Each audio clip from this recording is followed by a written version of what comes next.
पशुधन कृषि का अभिन्न अंग है। हमारे देश में 19वीं पशु गणना के अनुसार 51.2 करोड़ पशु उपलब्ध हैं, जिनमें से गोवंश में पशुओं की संख्या 19.1 करोड़ है। साल 1969 के प्रारंभ में गोपशु की हरियाणा नस्ल और विदेशी नस्ल के संकरण से नई नस्ल विकसित करने की दिशा में अखिल भारतीय समन्वित अनुसंधान परियोजना आरंभ की गई। इस परियोजना के परिणामों और उपलब्धियों को देखते हुए भारतीय कृषि अनुसंधान परिषद ने सैन्य प्रक्षेत्र निर्देशालय, रक्षा मंत्रालय नई दिल्ली के सहयोग से संकर प्रजाति की गाय के विकास के लिए सैन्य फार्म मेरठ पर 23 मई 1985 को एक परियोजना का शुभारंभ किया। 7वीं पंचवर्षीय योजना के दौरान इस परियोजना को विज्ञान और तकनीकी सहयोग देने के लिए गोपशु परियोजना निदेशालय की स्थापना 3 नवंबर 1987 को मेरठ में की गई। साल 2014 में इस परियोजना निदेशालय को केंद्रीय गोवंश अनुसंधान संस्थान का नाम देकर प्रोन्नत किया गया। हमारा देश में गोवंश की संख्या 19 करोड़ से भी ज्यादा है, जिसमें देशी नस्लें और वर्णित नस्लें की संख्या 14 करोड़ से भी ज्यादा है। इतना संख्या में गोवंश होने के बावजूद हमारा देश के जो गाय हैं उनका प्रतिदिन प्रति पशु की दुग्ध उत्पादन क्षमता बहुत ही कम है। विगत वर्ष में जनसंख्या का वृद्धि देखते हुए बढ़ती हुई जनसंख्या की दूध का मांग पूरी करने की मंशा से देशी नस्लों के गाय के साथ विदेशी गाय का संकरण का एक प्रयोग अपनाया गया। विगत 30 साल से भी अधिक समय पर 35 से भी ज़्यादा सैन्य फार्म पर 20,000 से भी अधिक संकर गाय के ऊपर प्रजनन विधि का प्रयोग करके एक संकर दुधारू फ्रिजवाल नाम का नस्ल का विकसित किया गया।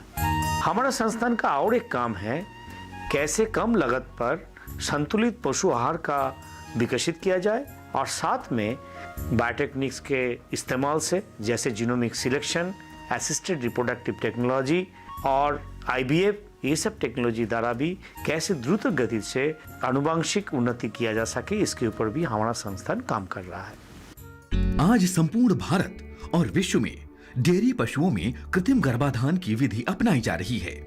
चुने हुए अच्छे नस्ल के सांड से कृत्रिम विधि से सीमेन इकट्ठा किया जाता है। सीमेन की गतिशीलता और शुक्राणु सांद्रता के आधार पर कुछ विशेष माध्यमों से उनके आयतन में वृद्धि की जाती है और फिर इस सीमेन को भविष्य में किसी भी स्थान और समय पर प्रयोग करने के लिए संरक्षित कर लिया जाता है। कृत्रिम गर्भाधान तकनीक से श्रेष्ठ गुणों वाले सांड को अधिक से अधिक प्रयोग किया जा सकता है। प्राकृतिक विधि में एक साल में 50 से 60 गाय या भैंस ही गर्भित हो सकती हैं, जबकि कृत्रिम गर्भाधान विधि से एक साल में हजारों की संख्या में गायों और भैंसों को गर्भित कराया जा सकता है। कृत्रिम गर्भाधान का पूरा फायदा लेने के लिए किसान भाइयों को थोड़ा सा भी ध्यान भी देना पड़ेगा। उन्हें यह देखना पड़ेगा कि जब वो कृत्रिम गर्भाधान कराते हैं उस वक्त उनकी गाय वास्तव में गर्मी में तब होनी चाहिए और जो वीर्य जो है अच्छी किस्म का वीर्य हो, अच्छी प्रयोगशाला द्वारा बना हुआ वीर्य लें, ताकि उनके जो बच्चे पैदा होंगे वो अधिक दूध देने वाले बच्चे पैदा हों।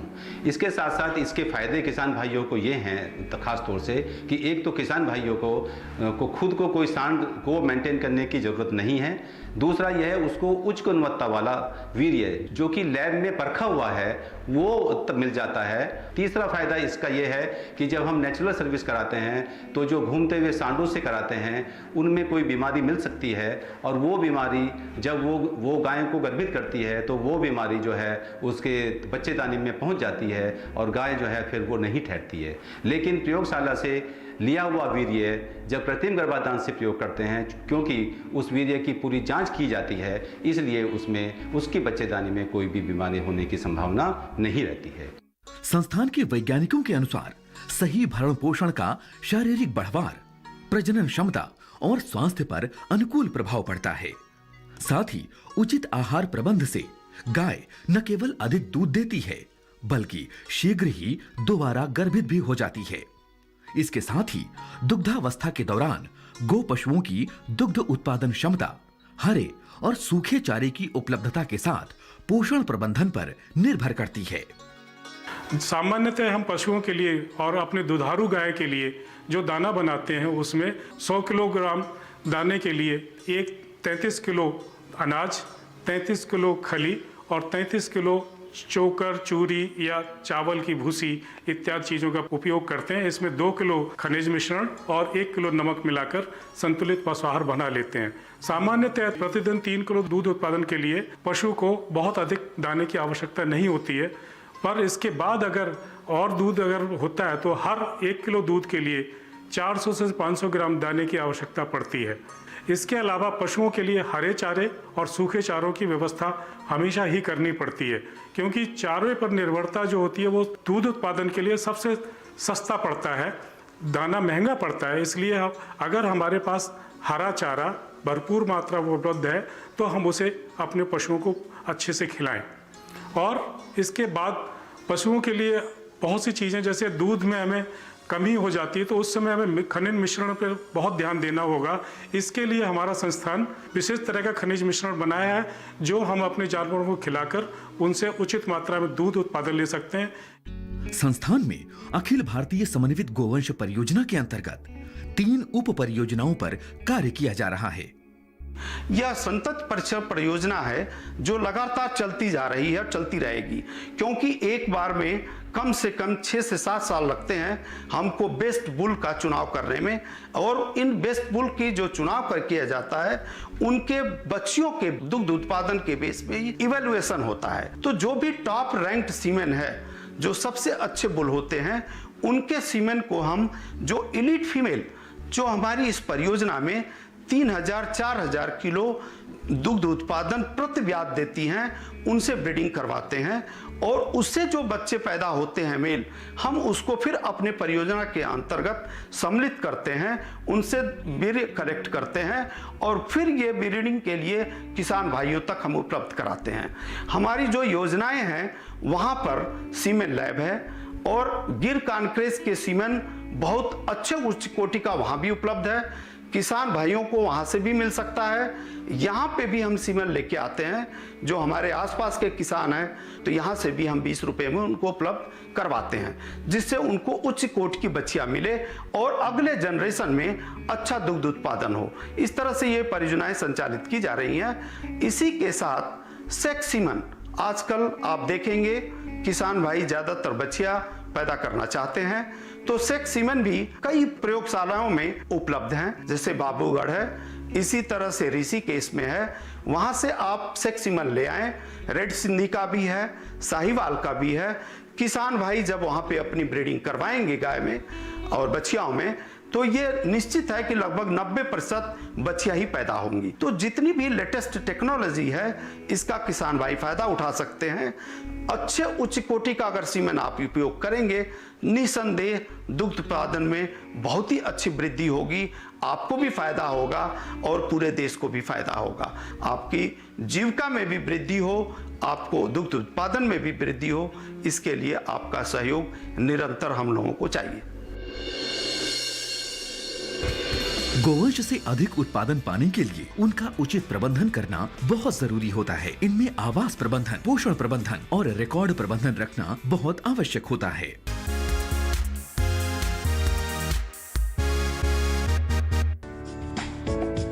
ये कामयाबी है अन्नदाता की। ये कहानी है खेत और खलिहानों की। कैसे करें अपने पशुओं की देखभाल, जानिए गांव-गांव के किसानों का हाल। देखिए गांव किसान, सोमवार से शुक्रवार दोपहर 12 बजे सिर्फ डीडी किसान पर।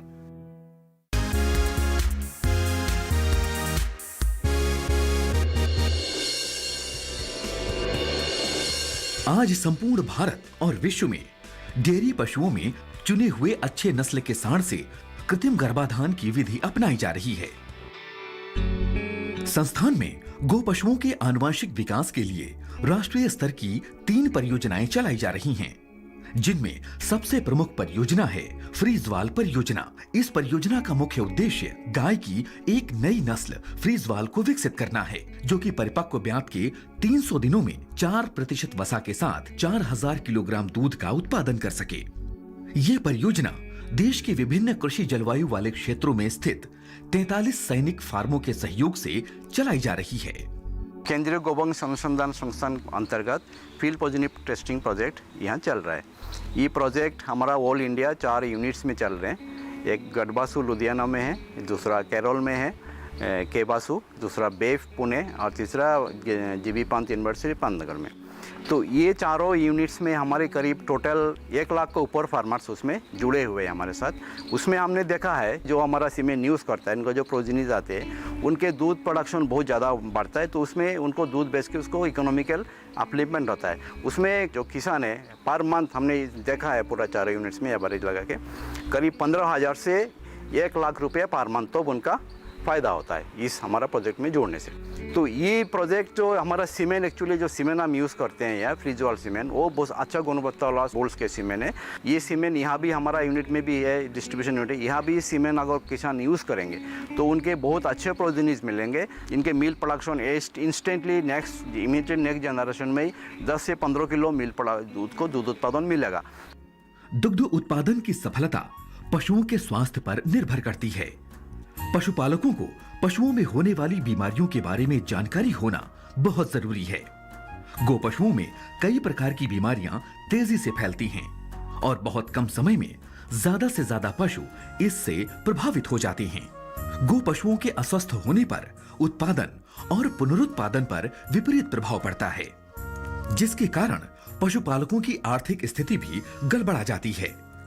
संस्थान के वैज्ञानिकों ने खुरपका, मुंहपका, गलघोंटू रोग, लगड़िया रोग और दुधारू पशुओं को थनैला रोग से बचाव के लिए कई तकनीकें और उपचार विकसित किए हैं।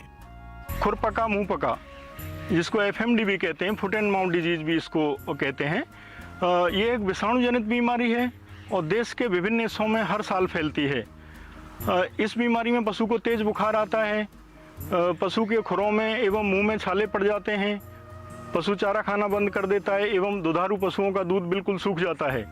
इस बीमारी की वजह से हमारे देश में डेयरी व्यवसाय को बहुत आर्थिक नुकसान होता है। इसकी गंभीरता को देखते हुए भारत सरकार ने खुरपका मुंहपका उन्मूलन कार्यक्रम शुरू किया है। इसके तहत भारत सरकार साल में 2 बार सभी पशुओं का टीकाकरण करती है। इसी तरह गला घोंटू, ये बीमारी बरसात के दिनों में फैलती है। ये बीमारी मुख्य रूप से पशु के श्वसन तंत्र को प्रभावित करती है। सांस लेने में तकलीफ होती है, सांस लेने के दौरान गड़गड़ाहट की आवाज़ आती है। इस बीमारी को भी टीकाकरण करा के इससे पशुओं को बचाया जा सकता है। दुधारू पशुओं की एक बहुत महत्वपूर्ण बीमारी है थनैला।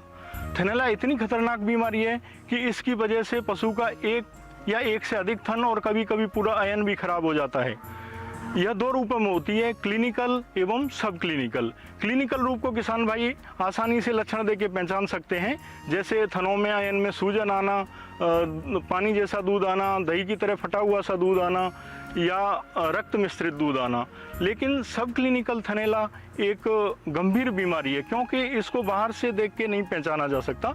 इसके लक्षण बाहर से नहीं दिखते, लेकिन पशु का दुग्ध उत्पादन कम हो जाता है एवं दूध की गुणवत्ता खराब हो जाती है।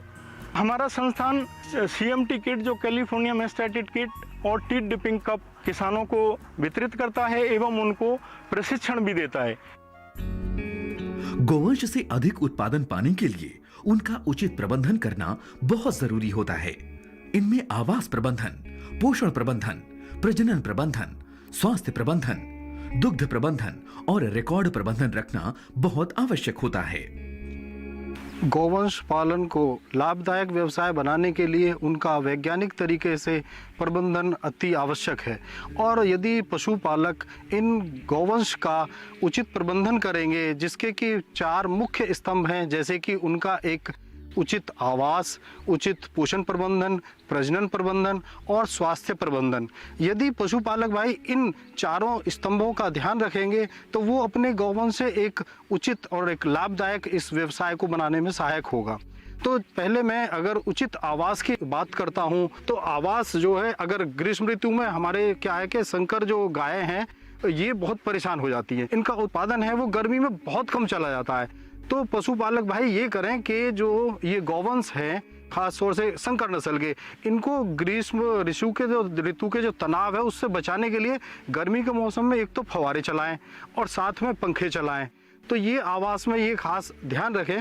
इसी तरह से हम जब पोषण प्रबंधन की बात करते हैं कि पशु जब गर्मी का मौसम है तो जब सुबह ठंड है और शाम को ठंड है तो उस मौसम में उस समय में उनको ज़्यादा से ज़्यादा चारा दें, क्योंकि अधिक गर्मी के समय चारा देने से उसमें गर्मी उत्पन्न होती है, पशु तनाव में आता है। इसी तरह से मान लीजिए कोई दुधारू गाय है और हम उसके पोषण प्रबंधन की बात करें तो ये मानिए कि लगभग 2.5 किलो दूध उत्पादन पर 1 किलो उसको दाना मिलता रहे।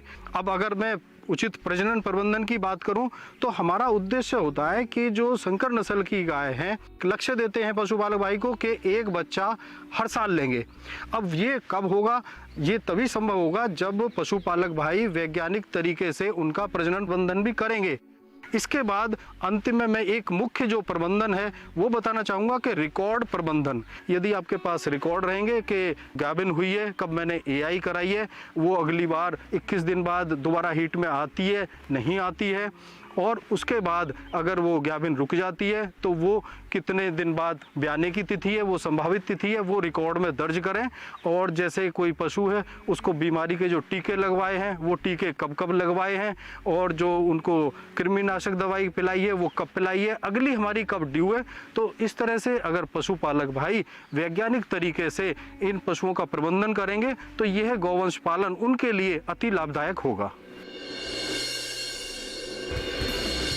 भ्रूण प्रत्यारोपण और सीमेन उत्पादन जैसी प्रजनन सहायक तकनीकों का उपयोग करके गोपशुओं से दुग्ध उत्पादन और गोवंश की संख्या बढ़ाई जा सकती है।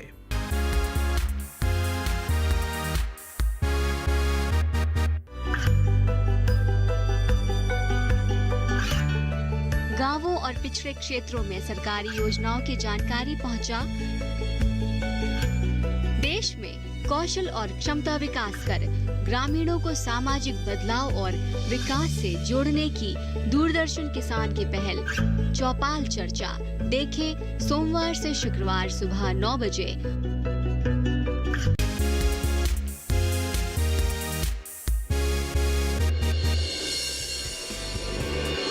संस्थान में गो पशुओं के आनुवांशिक विकास के लिए राष्ट्रीय स्तर की 3 परियोजनाएं चलाई जा रही हैं, जिनमें सबसे प्रमुख परियोजना है फ्रीजवाल परियोजना। पशुओं में प्रजनन प्रबंधन बहुत जरूरी होता है। मध्यकाल, कृत्रिम गर्भाधान, भ्रूण प्रत्यारोपण और सीमेन उत्पादन जैसी प्रजनन सहायक तकनीकों का उपयोग करके गो पशुओं से दुग्ध उत्पादन और गोवंश की संख्या बढ़ाई जा सकती है। गो पशुओं में गायों की प्रजननशीलता का अति महत्व है और पशुपालक के लिए ये ज़रूरी है कि उसकी गाय हर वर्ष एक बच्चा दे, जिसके लिए उसका प्रजनन प्रबंधन बहुत आवश्यक है। और प्रजनन प्रबंधन के लिए असिस्टेड रिप्रोडक्टिव टेक्नोलॉजीज, सहायक प्रजनन तकनीकें आजकल बहुत उपयोग में लाई जा रही हैं, जो कि किसान के लिए एक मील का पत्थर और खासकर हमारे पशु प्रजनन के लिए भी बहुत उपयोगी सिद्ध हो रही हैं। उन्हीं में मुख्यतः आज की तारीख में अगर हम देखें तो कृत्रिम गर्भाधान या आर्टिफिशियल इंसेमिनेशन, उसके अलावा ईस्ट्रस सिंक्रोनाइजेशन, पशुओं का मध्यकाल का समकालीकरण, उसके अलावा एम्ब्रियो ट्रांसफर टेक्नोलॉजी, भ्रूण प्रतिरोपण तकनीक, उसका भी उपयोग आजकल पशुपालक भाई कर रहे हैं। गो पशुओं में पुनरुत्पादन उनके उत्पादन तंत्र का आधार है, यानी जब तक पशु सही समय पर गर्भित नहीं होंगे या उनकी प्रजनन संबंधी क्रियाएं सामान्य नहीं होंगी, तब तक पशुपालकों को हर साल एक पशु से एक बच्चा नहीं मिल पाएगा। साथ ही पशु अपनी संपूर्ण दुग्ध उत्पादन क्षमता भी प्रदर्शित नहीं कर पाएंगे। गो पशुओं में बांझपन और प्रजनन संबंधी समस्याएं पशुपालकों को और डेयरी उद्योगों की आर्थिक क्षति का प्रमुख कारण है, जैसे गो पशुओं में मदहीनता या गर्मी में न आना, बार बार गर्भाधान करवाने के बाद भी गर्भित न हो पाना और बच्चियों का देरी से गर्मी में आना प्रमुख है। हिमीकृत वीर्य से कृत्रिम गर्भाधान प्रथम पीढ़ी में सबसे व्यापक रूप से अपनाई जाने वाली जैव तकनीक साबित हुई है। कृत्रिम गर्भाधान या आर्टिफिशियल इंसेमिनेशन की अगर हम बात करें तो ये सबसे प्रभावशाली, सबसे सफल तकनीक है जो आज हर पशुपालक अपनाए हुए है। और इसी तरह से ईस्टर सिंक्रोनाइजेशन भी एक अच्छी तकनीक है जिसके द्वारा बहुत सारे पशुओं को एक साथ गर्मी में लाके एक साथ गर्भित किया जा सकता है और पशुपालक अपने समय के अनुसार उसको नियंत्रित कर सकता है। जैसे कि अगर गर्मी के मौसम में उसको ज़्यादा दूध की मात्रा की आवश्यकता है तो उसका प्रजनन उसी हिसाब से वो कर सकता है, नियंत्रित कर सकता है कि गर्मी के समय में उनके ज़्यादा पशु ब्याएं और जिससे कि उसका दूध उत्पादन बढ़ सके। पशु जैव प्रौद्योगिकी के क्षेत्र में भ्रूण प्रत्यारोपण प्रौद्योगिकी और दूसरी जैव प्रौद्योगिकियों से एक श्रेष्ठ गाय से एक कैलेंडर साल में 10 से ज्यादा बछड़े और बछियां उत्पन्न की गई हैं। भ्रूण प्रतिरोपण तकनीक हमारे देसी नस्ल के पशुओं में खासकर अति उत्तम नस्ल के पशु बहुत ही गिने चुने हैं और उनका संवर्धन बहुत तेज़ी से करने के लिए इस तकनीक का बहुत उपयोग किया जा सकता है। विशेष तौर पर जो उत्तम नस्ल के सांड उत्पन्न करने के लिए एम्ब्रियो ट्रांसफर टेक्नोलॉजी या भ्रूण प्रत्यारोपण तकनीक का उपयोग किया जाता है। इसमें जो बहुत ही अति उच्च कोटि के पशु हैं उसका कृत्रिम गर्भाधान एक अच्छी नस्ल के सांड से करा के और बहुत सारे 8 से 10 भ्रूण एक साथ तैयार किए जा सकते हैं, जिन्हें 7 दिन के बाद उस अच्छी नस्ल के पशु में से निकालकर जो ग्राही और दाता पशु के अलावा जो सरोगेट मदर इसको हम कहते हैं, ग्राही पशु जो कम उत्पादन वाले पशु हैं उनका उपयोग करके उनमें प्रतिस्थापित कर सकते हैं। और इस प्रकार से एक साल में हम एक गाय से 8 से 10 बच्चे प्राप्त कर सकते हैं। सामान्यतः हमने देखा होगा कि एक गाय एक वर्ष में एक बच्चा या पूरे जीवन काल में 8 से 10 बच्चे दे पाती है, लेकिन भ्रूण प्रतिरोपण तकनीक के द्वारा ये एक साल में 8 से 10 बच्चे और अति उच्च नस्ल के गोवंशों का इस तरह से संवर्धन और उसका विस्तारीकरण बड़ी आसानी से और कम समय में किया जा सकता है। हमने अभी इसको ग्राम्य स्तर पर भी प्रदर्शित किया है। इसके साथ साथ भ्रूण प्रतिरोपण तकनीक को भी हम ग्राम स्तर तक ले गए हैं और किसान के घर में हमने इस भ्रूण प्रतिरोपण तकनीक का भी सफल प्रदर्शन ग्राम्य स्तर पर करके दिखाया है। संस्थान के प्राथमिक उद्देश्यों में अधिक उत्पादन के लिए संकर नस्ल की गायों के आनुवंशिक विकास के साथ साथ एक नई संकर नस्ल फ्रीजवाल को विकसित करना, देसी नस्लों में दुग्ध उत्पादन और भार वाहक क्षमता बढ़ाना और साथ ही संकर साँढ़ों का क्षेत्रीय संतति परीक्षण कर गायों का आनुवंशिक स्तर सुधारना शामिल है। केंद्रीय गोवंश अनुसंधान संस्थान मेरठ द्वारा एवं भारतीय सैन्य फार्म के सहयोग से एक दुधारू नस्ल फ्रीजवाल का विकास किया गया है।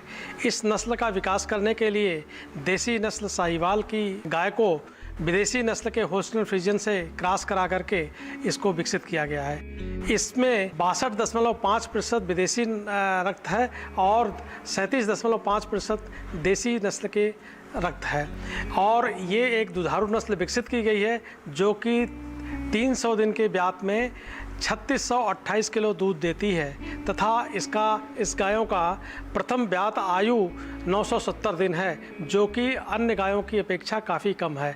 इसके दूध में वसा का प्रतिशत भी 3.9% है। हमारा संस्थान फ्रीजवाल नस्ल के साँड़ों से प्राप्त वीर्य को इकट्ठा करके देश भर में किसानों को उपलब्ध कराता है जिससे कि वो होस्टन फ्रीजियन संकर गायों को संकरित करा करके अधिक से अधिक दूध उत्पादन ले सकते हैं।